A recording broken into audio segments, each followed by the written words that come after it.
Farming is the only commodity out there that the farmer does not know what he's going to get for his product at the end of the day.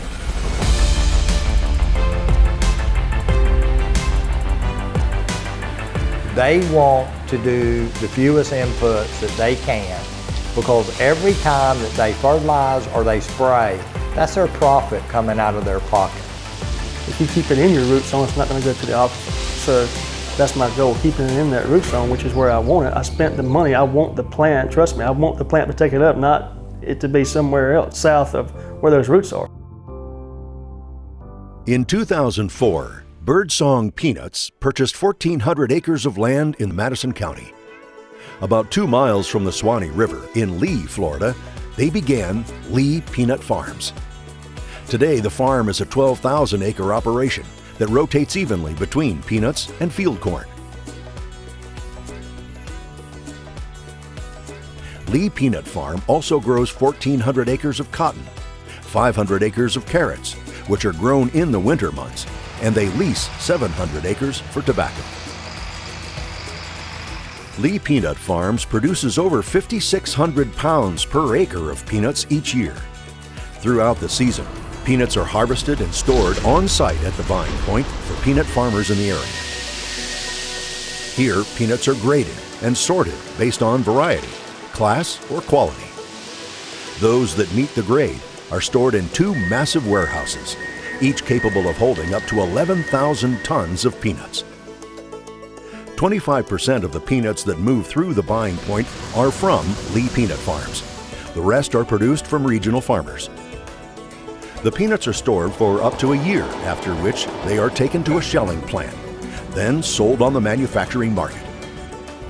Peanuts that do not meet industry standards are shipped to make peanut oil. You know, we'll probably put a little bit of fertilizer on this just to make the crop work. Brooks Garland, manager of the Buying Point and Lee Peanut Farms, joined the operation in 2011. Being raised in agriculture, he understood that farming in the Suwannee River Valley had its own set of challenges. Not just peanuts, but just farming in general. You're pretty much on the most leachable soil that I know of. You're not in a sandy loam here, you're in deep sand, so that's just in itself, you know, having that irrigation is crucial to make the yield. And I think diseases here are pretty rough, so you really have to stay on top of your game on that. Just rain or no rain, it can be one extreme to the other.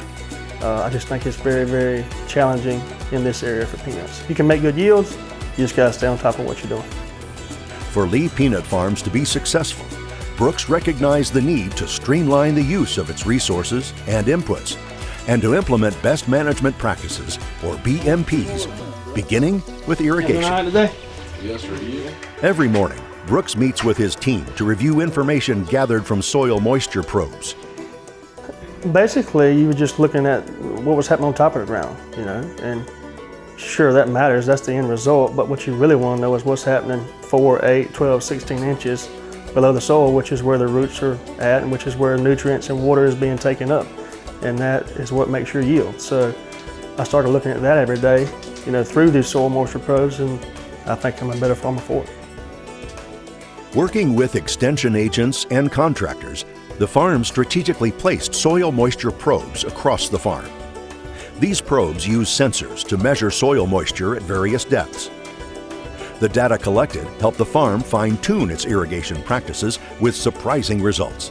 We went back and looked at the soil moisture probe data and the water management district because they're monitoring his water use, and they both matched, which was shocking to us.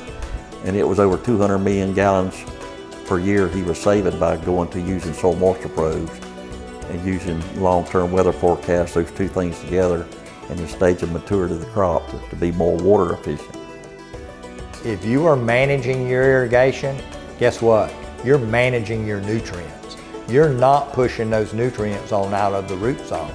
And that's one of our keys. We don't want those nutrients leaving that root zone. Brooks was willing to try a new practice where he banded fertilizer directly by the row of corn. Banding is a process where you feed the crop directly. You don't broadcast it, but he modified an implement to knife it in next to the row. So by doing that and making that application method more efficient for plant use, he was able to reduce his nitrogen amount by 50 pounds per acre.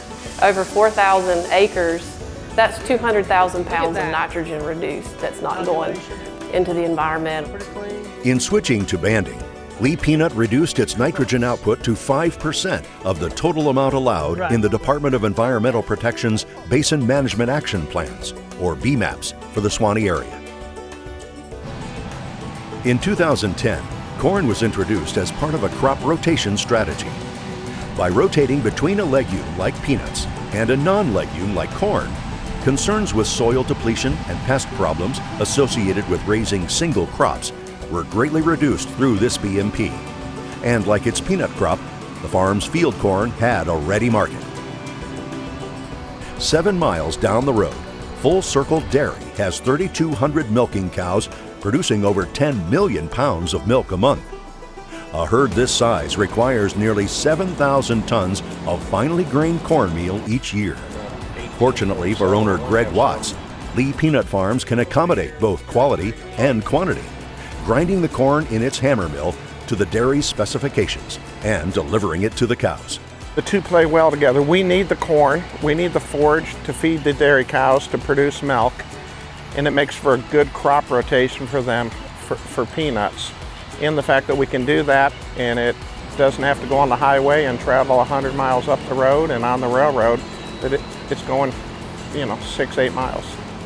In 2021, Lee Peanut Farms began planting a cover crop mix of Sudan grass and sun hemp across the entire farm to take up excess nutrients, adding to soil health and organic matter while preventing weeds. Full Circle Dairy harvests some of the sun hemp for silage, and the Sudan grass dies off in the first frost as the farm gets ready for peanuts in March. I think that's good looking grain quality there. Lee Peanut Farms brings in crop specialists to conduct regular soil testing and tissue sampling to see what is going on within the plants themselves and within the soil.